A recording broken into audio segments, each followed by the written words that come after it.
அடுத்ததாக கண்டன உரை மாநில துணைத் தலைவர் சகோதரர் தாவூத் கைசர் உண்மைசி அவர்கள் உங்கள் முன் உரை நிகழ்த்துவார்கள்.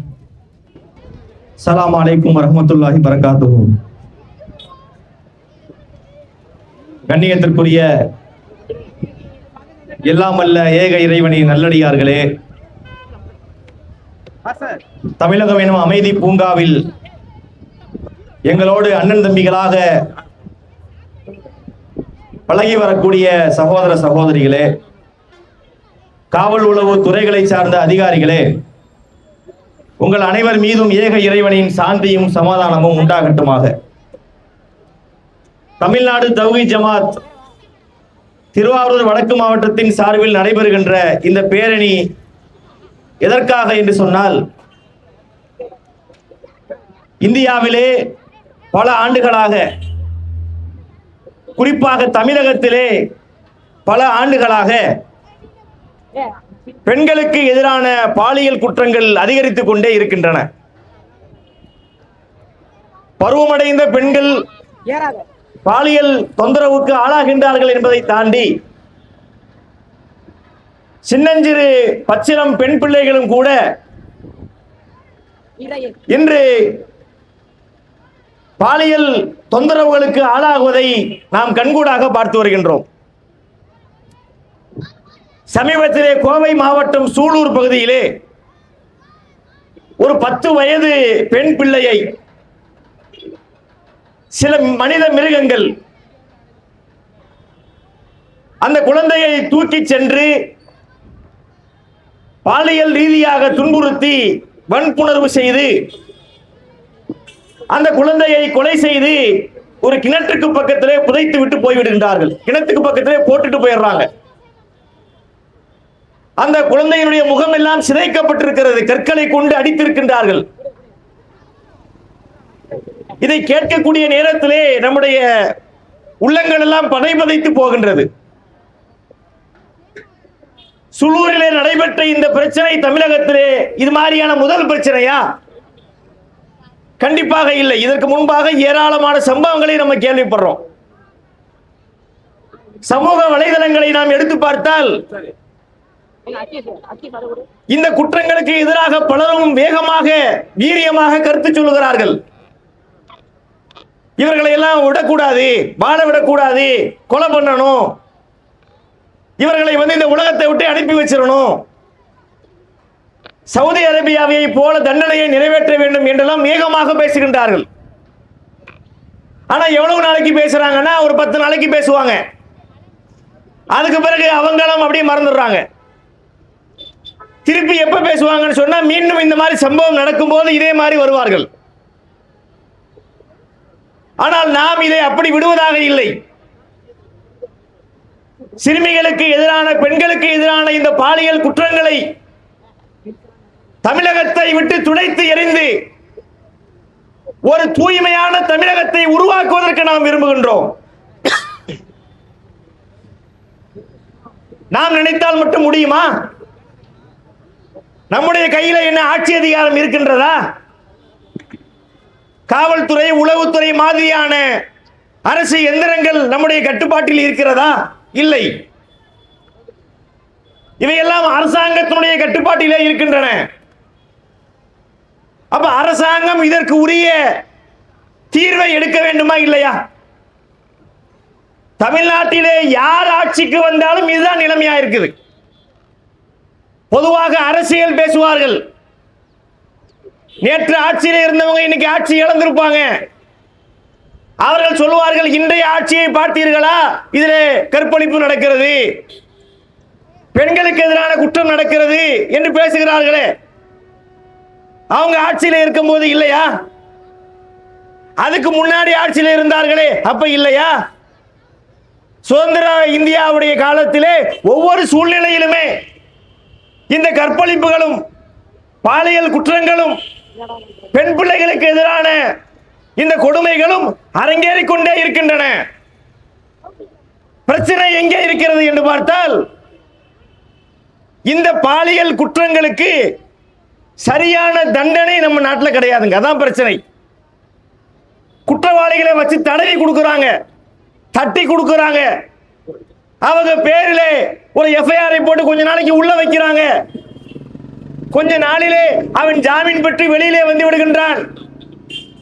ஜாமீன் பெற்று வெளியிலே வந்து இன்னொரு பிள்ளை மேல கை வைக்கிறான். ஒரு பெண் பிள்ளை மேல கை வைக்கிறது நம்ம அனுமதிக்கலாமா? ஒரு பெண்ணின் மீது அவளை ஒரு தவறான நோக்கத்திலே கை வைக்கிறவன் நம்ம விட்டு விடலாமா? ஒரு அரசாங்கத்திற்கு இந்த விழிப்புணர்ச்சி இல்லையா? கடுமையான சட்டங்களை போடுங்கள். இது மாதிரியான குற்றங்களிலே யார் ஈடுபடுகின்றார்களோ கடுமையான செக்ஷன்கள் அவர்கள் மீது போடப்பட வேண்டும். அவர்களுக்கு இலகுவாக ஜாமீன் கொடுக்க கூடாது. எவ்வளவு பிரச்சனைகள் ஒவ்வொரு நாளும் வந்து கொண்டே இருக்கின்றன. 2024ஆம் ஆண்டு புள்ளி விவரத்தின்படி இந்தியாவிலே ஒரு ஆண்டுக்கு 1 லட்சம் பாலியல் குற்றங்கள் பதிவாகின்றன. அதிலே சிறுமிகள் பாதிக்கப்படுகின்றார்கள். பெரிய பெண்கள் மட்டுமல்ல, சின்ன பிள்ளைகளும் பாதிக்கப்படுகின்றார்கள். அந்த பிள்ளைகளை சீரழிப்பதற்கு இந்த மிருகங்களுக்கு எப்படி மனம் வருகிறது என்றே தெரியவில்லை. எனவேதான் இது பற்றிய விழிப்புணர்வை மக்கள் மத்தியில் ஏற்படுத்த வேண்டும். அரசாங்கத்திற்கு சொல்ல வேண்டிய விஷயங்களை வீரியத்தோடு பதிவு செய்ய வேண்டும்.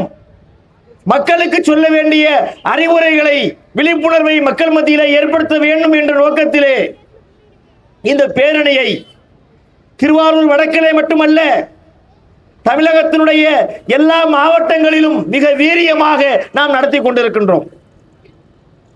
பெண்களின் மீது கை வைத்தால் நபிகள் நாயகம் ஸல்லல்லாஹு அலைஹி வஸல்லம் அவர்கள் ஆட்சி பொறுப்பில் இருந்தார்கள். 1400 ஆண்டுகளுக்கு முன்பாக மதீனா என்கின்ற இடத்திலே ஆட்சி நடந்தது. அவர்களுடைய ஆட்சியிலே இது போன்ற செயலை ஒருத்தன் செய்துவிட்டால் கண்டிப்பா அவன் இந்த உலகத்திலே இருக்க முடியாது. அவன் அனுப்பி வைத்து விடுவார்கள். இது மாதிரியாக பிள்ளைகள் மீது கை வைக்கக்கூடியவர்கள், பெண்கள் மீது கை வைக்கக்கூடியவர்கள் இந்த உலகத்திலே வாழ்வதற்கு தகுதியே இல்லாதவர்கள். அவர்களுக்கு உயிரோடு வாழ்வதற்கு அருகதை கிடையாது. அவனா நம்ம நாட்டுக்கு தேவையில்லை. இவன் நம்ம நாட்டுக்கு தேவையா? எங்கே பார்த்தாலும் இந்த பிரச்சனை தான். பல ஊர்களுக்கு பிரச்சாரத்திற்காக பயணப்பட்டு போகின்றோம். அங்கே பார்த்தால் திடீர் ஒரு பெண்ணு கூக்குரல் போடுவாள், சத்தம் போடுவாள். என்ன என்று பார்த்தால் பாலியல் சீண்டல்கள். பெண்கள் பஸ்ஸிலே போக முடிகிறதா? நிம்மதியாக பயணிக்க முடிகின்றதா? இந்த ஆபாச பிரியர்களுடைய பார்வையிலே சிக்கி அவர்களுடைய துன்புறுத்தல்களுக்கு ஆளாகக்கூடிய பல பெண்களை பார்க்கின்றோம். சின்ன சின்ன பிள்ளைகளை கூட இவர்கள் விட்டு வைப்பது கிடையாது. ஆசிபா என்கின்ற ஒரு குழந்தையை வட மாநிலத்திலே பல தினங்கள் ஒரு கும்பல் சேர்ந்து சீரழித்தது நம் நினைவில் இல்லையா? இப்படிப்பட்டவனை வாழ விடலாமா இந்த உலகத்திலே? அரசாங்கம் கவனத்தோடு இருக்க வேண்டும். நாங்கள் உங்களுக்கு வாக்களித்தது வெறுமனே ரோடு போட்டு தர்றதுக்கும் எங்களுக்கு தண்ணிக்கு குடிநீருக்கு ஏற்பாடு பண்ணி தர்றதுக்கு மட்டுமல்ல, எங்களுக்கு உரிய பாதுகாப்பு வேண்டும், பெண்களுக்கு பாதுகாப்பு வேண்டும், குழந்தைகளுக்கு பாதுகாப்பு வேண்டும். பெண்களுக்கும் குழந்தைகளுக்கும் பாதுகாப்பு தர முடியாத ஒரு அரசு ஒரு வக்கற்ற அரசு. அவர்களுக்கு அரசியல் செய்வதற்கு, ஆட்சி நடத்துவதற்கு தகுதி கிடையாது என்று நாங்கள் கருதுகின்றோம். மேடையிலே பேசுவது மாத்திரம் வீரம் அல்ல. மேடையிலே ஏறி பேசினால் அப்படி பேசுகிறார்கள் இந்த அரசியல்வாதிகள். அதை எழுதி கொடுக்கிறதுக்கு பல பேர் இருக்கின்றார்கள். ஸ்கிரிப்ட் எழுதி கொடுப்பதற்கு பல பேர் இருக்கின்றார்கள். அதை வைத்துக்கொண்டு எங்கே சிரிக்க வேண்டும், எங்கே கேப் விட வேண்டும், எங்கே சத்தமாக பேச வேண்டும் என்றெல்லாம் அதில் இருக்கிறது. இப்படியெல்லாம் கவனம் செலுத்தக்கூடியவர்கள் எங்கள் பெண் பிள்ளைகளை பற்றி கவனம் செலுத்த வேண்டாமா? எங்கள் பெண்களை பற்றி கவனம் செலுத்த வேண்டாமா? சிங்கப்பெண் என்று சொல்லுகின்றார்கள். சிங்கப்பெண் என்று ஒரு போலீஸ் படையை நாங்கள் கொண்டு வந்திருக்கிறோம். நீங்க எந்த பேர்னாலும் கொண்டு வாங்க, சிங்கப்பெண் கொண்டு வாங்க, புலிப்பெண் கொண்டு வாங்க, எந்த பெண்ணில் வேணாலும் கொண்டு வாங்க, சட்டம் ஒழுங்கா இருக்குதா உன்கிட்ட? முதல்ல பெயரை மாற்றி வைத்தால் குற்றங்கள் குறைந்து விடுமா? சட்டத்தை கடுமையாக்கி காவல்துறை அதிகாரிகள் தயாராக இருக்கின்றார்கள். ஆனால் அவங்க சட்டத்தை மீறி இதை செய்ய முடியாது. எங்களுக்கு இருக்கின்ற இந்த வேதனையை, இந்த உணர்வை அவர்களும் புரிந்து கொண்டிருக்கின்றார்கள். இந்த பேரணியிலே பாதுகாப்பு பணியிலே பங்கு பெற்றாலும் கூட மானசீகமாக அவர்கள் இந்த பேரணியிலும் பங்கு பெற்றிருக்கின்றார்கள். பல அதிகாரிகள் வெளியிடக்கூடிய கருத்து என்ன? நாங்க என்ன பாய் பண்றது? நீங்க சொல்றது எல்லாம் உண்மைதான், இந்த நாய்களை வாழ விடக்கூடாது. ஆனா எங்களுக்கு சிஸ்டம் அப்படி இல்லை, நாங்கள் சட்டத்தின்படிதான் பணி செய்ய முடியும் என்று அதிகாரிகள் தெரிவிக்கின்றார்கள். சட்டத்தை போடு, சட்டம் இயற்றக்கூடிய இடத்திலே நீ இருக்கின்றாய். இது மாதிரியான பிரச்சனை நடக்கிறதா? கடுமையான சட்டம். யாராவது ஒருவன் ஒரு பெண்ணை கற்பழித்தால், ஒரு சிறுமியை கற்பழித்தால், அவர்களை கொலை செய்தால் பேச்சுக்கே இடம் கிடையாது. வழக்கை நடத்தி முடிக்கணும், விசாரணை நடத்தி முடிக்கணும். முடித்து விட்டால் அவர்களுக்கு உடனடியாக மரண தண்டனை விதிக்க வேண்டும். மரண தண்டனை விதித்தால் நாளைக்கு இந்த குற்றம் நடக்குமா? செய்தி வரும். அதுவும் இன்றைய காலகட்டத்தில் செய்திகள் நெருப்பாக எரிகின்றது. போட்டோவோட போடுவாங்க, பாருங்கள் இந்த கயவன், இந்த காமுகன் ஒரு பெண்ணை கற்பழித்தான், அவனை கொலை செய்தான், இவனை தூக்கிலே போட்டு விட்டார்கள் என்று செய்தி வந்துவிட்டால் யாராவது இந்த செயலை செய்வார்களா? உயிர் பயத்தை காட்டணும். அரசாங்கம் என்பது குற்றவாளிகளை தடவி கொடுக்கிற அரசாங்கம் அல்ல. குற்றவாளிகளை இரும்பு கரம் கொண்டு அடக்கக்கூடியவர்கள் தான் அரசியல்வாதிகள். அந்த நிலையில நீங்கள் இருக்கிறீர்கள் சொன்னா அதுக்கு நீங்கள் தயாராக இருக்க வேண்டும். இன்னொரு பக்கத்திலே பார்த்தால் கேடுகட்ட சினிமாக்கள், சினிமா என்ற பெயரிலே ஆபாசங்களை, அசிங்கங்களை, கேவலங்களை, அரைகுறை ஆடைகளை, வெளியிலே பேச முடியாத கொச்சையான பேச்சுக்களை திரையிலே போடுகின்றார்கள். சினிமான்னு எடுக்கிறான், எல்லாம் அரைகுறை ஆடை, பேசக்கூடிய பேச்சுக்கள் எல்லாம் அசிங்கமான இரட்டை அர்த்தம் கொண்ட டபுள் மீனிங் பேச்சுக்கள். இதுல இன்னைக்கு இருக்கக்கூடிய சமுதாயம் பாதிக்கப்படுதா இல்லையா? இந்த மாதிரி சினிமாக்கள் நமக்கு தேவையா? அந்த சினிமாக்களிலே பார்த்தா தப்பு எப்படி பண்றதுன்னு கத்துக் கொடுக்குறான். பல சினிமாக்கள் வருது. அந்த சினிமாவிலே ஒரு பெண்ணை எப்படி கடத்துவது, அந்த பெண்ணை எப்படி வெளியில யாருக்கும் தெரியாமல் ஒரு இடத்துக்கு கொண்டு போவது, அந்த பெண்ணை எப்படி சீரழிப்பது, எந்த விதமான ஆதாரமும் கிடைக்காமல், எவிடன்ஸ் கிடைக்காமல் எப்படி மறைப்பது, எல்லா இளவையும் தான் சொல்லி தர்றானே. அப்ப இதை பார்த்து உள்ளத்திலே தீய எண்ணங்களை உடையவர்கள் அந்த செயலை நோக்கி போவார்களா இல்லையா? சினிமாக்களை தடை செய்ய வேண்டாமா? கலாச்சாரத்தை பாதுகாக்கக்கூடிய ஒரு பொறுப்பு அரசாங்கத்திற்கு இல்லையா? எப்படி இருக்கும்? கூத்தாடிகள் தானே இன்னைக்கு ஆட்சி பொறுப்புக்கு வருகின்றார்கள். அவர்கள் எப்படி இதை உணர முடியும்? நமக்கு வேதனையா இருக்கிறது. பெண் பிள்ளையை பெற்று வைத்துக் கொண்டு நாம் படுகிற பாடு யாருக்கும் சொன்னா புரியாது. இன்று அதிக பேர் அதே பயணத்தில் இருக்கிறார்கள். பிள்ளைகளை வெளியே அனுப்ப முடியல, பள்ளிக்கூடங்களுக்கு அனுப்ப முடியல. பெற்றோர்களே, இந்த பேரணியின் வாயிலாக நாங்கள் உங்களுக்கு வைக்கக்கூடிய அருமையான கோரிக்கை, அன்பான கோரிக்கை, தயவு செய்து உங்கள் பிள்ளைகளை, குறிப்பாக பெண் பிள்ளைகளை தனியே விட்டு விடாதீர்கள். ஸ்கூலுக்கு அனுப்புவதாக இருந்தால் வீட்டுக்கு பக்கத்திலே பள்ளிக்கூடம் இருந்தாலும் நீங்கள் அழைத்து சென்று பள்ளிக்கூடத்தில் விடுங்க. நீங்கள் போய் பள்ளிக்கூடத்தில் இருந்து நீங்க பக்கத்து தெருவா இருக்கலாம், ஒரு 5 நிமிஷம் நடந்தா ஸ்கூல் வந்துடும். இருந்தாலும் தனியாக அனுப்பாதீங்க. நீங்க போய் பள்ளிக்கூடத்தில் விடுங்க. நீங்க போய் பள்ளிக்கூடத்தில் இருந்து வீட்டுக்கு அழைச்சிட்டு வாங்க. இந்த மாதிரி பாதுகாப்பு விஷயங்களை நாம் கவனத்தில் கொள்ள வேண்டி இருக்கு. எல்லா இடங்களையும் தப்பு நடக்குது. ஒரு வாத்தியாரு பிள்ளை மேல கை வச்சிடறான். எத்தனை செய்திகள்! ஒரு பாடம் சொல்லித்தரக்கூடிய ஒரு வாத்தியாரு படித்திருக்கிறார், அவர் பிள்ளைகளுக்கு அறிவை போதிக்கின்றார். அவர் என்ன செஞ்சாரு? பிள்ளைகள் மேல கை வச்சிடறாரு. எந்த தைரியத்தில் வைக்கிறாரு? நம்ம நாட்டில் பெரிய அளவுக்கு சட்டம் இல்லை, பெரிய ஒரு பாதிப்பு இல்லை என்பதற்காக வேண்டி இது மாதிரி செய்கிறார்களே. அப்ப இதற்காக கடுமையான சட்டங்களை கொண்டு வர வேண்டும். இது மாதிரி குற்றவாளிகள் சிறை கூட்டத்திலே வைத்து அடைக்கப்பட வேண்டும். கற்பழிப்பு செய்யக்கூடியவர்கள், கொலை செய்யக்கூடியவர்களுக்கு மரண தண்டனை கொடுக்க வேண்டும் என்பதை வலியுறுத்தித்தான் இந்த பேரணியை நாங்கள் நடத்தி கொண்டிருக்கின்றோம். சினிமாவை தடை செய்ய வேண்டும் என்று கோரிக்கை வைக்கின்றோம். இன்னொரு புறத்திலே பார்த்தால் இந்த LGBTQ ஒரு குரூப் கிளம்பி இருக்கு. வானவில் ஒரு குரூப் என்னென்னமோ அசிங்கமான பேரையெல்லாம் சொல்றோம். அந்த LGBTQ இருக்கு பாருங்க, ஒவ்வொரு எழுத்துக்கும் ஒரு அர்த்தம். அதெல்லாம் நீங்க மேடையில் சொல்ல முடியாது.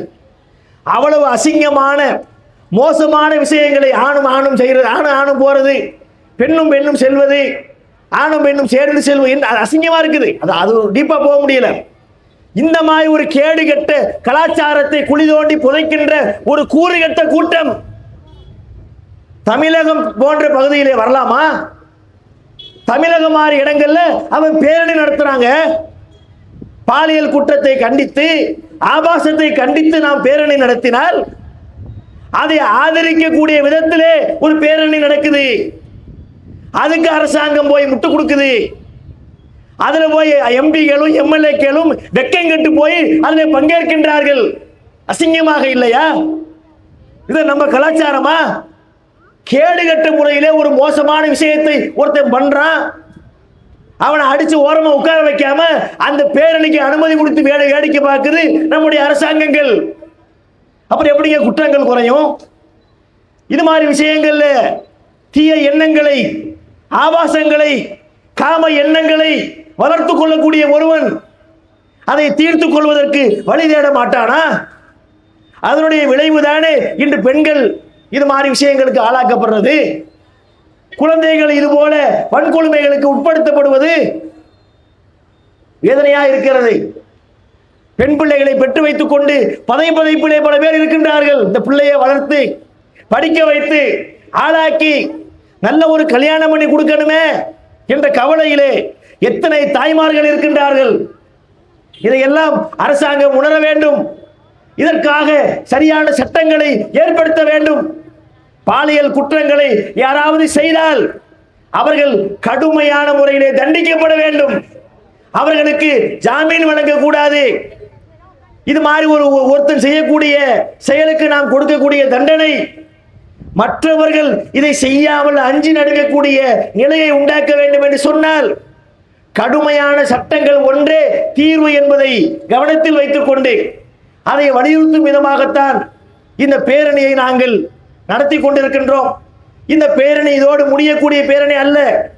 தேவைப்பட்டால், அவசியம் ஏற்பட்டால் இது மாதிரி பேரணிகளை தொடர்ச்சியாக நடத்துவதற்கும் நாங்கள் தயாராக இருக்கிறோம் என்பதை சொல்லிக்கொண்டு தமிழக அரசிற்கும் ஒன்றிய அரசாங்கத்திற்கும் நாங்கள் வைக்கக்கூடிய முக்கியமான கோரிக்கை, உங்களிடத்திலே அதிகாரம் இருக்கின்றது. சட்டம் இயற்றக்கூடிய ஒரு இடத்திலே நீங்கள் இருக்கின்றீர்கள். உங்கள் சட்டத்தை வைத்துக் கொண்டு நாங்கள் அதை பண்ணோம் இதை பண்ணோம், நீ ஒன்றும் பண்ண வேண்டாம். அதெல்லாம் இரண்டாவது. முதல்ல பெண்களுடைய பாதுகாப்பை உறுதி செய். சிறுமிகளுடைய பாதுகாப்பை உறுதி செய். பாலியல் குற்றங்கள் இல்லாத தமிழகத்தை, இந்தியாவை நீ உருவாக்கி காட்டு. அப்புறம் பேசி நாங்க ஏத்துக்கிறோம், பேசி நாங்க கேட்கிறோம். அப்ப இதை செய்யாத வரை அந்த அரசாங்கம் தமிழக அரசாங்கமாக இருந்தாலும் ஒன்றிய அரசாங்கமாக இருந்தாலும் அவர்களுக்கு ஆட்சி புரிவதற்கு அருகதை இல்லை என்பதை சொல்லிக்கொண்டு இந்த பாலியல் குற்றங்களுக்கு எதிரான கடுமையான சட்டங்கள் கொண்டு வரப்பட வேண்டும். நம்முடைய சமுதாய மக்களுக்கு நாம் சொல்லக்கூடிய கோரிக்கை, நம் வீட்டில் உள்ள பெண்களை, நமது பிள்ளைகளை பாதுகாப்போடு கண்காணிப்போடு நாம் வளர்க்க வேண்டும். அவர்களை தனியே விட்டுவிடக் கூடாது. அவர்களுடைய ஒவ்வொரு விஷயங்களிலும் கவனம் செலுத்த வேண்டும் என்பதை ஒரு கோரிக்கையாக சொல்லி இந்த உரையை நிறைவு செய்கின்றேன். அஸ்ஸலாமு அலைக்கும் வரஹ்மத்துல்லாஹி வபரகாத்துஹு.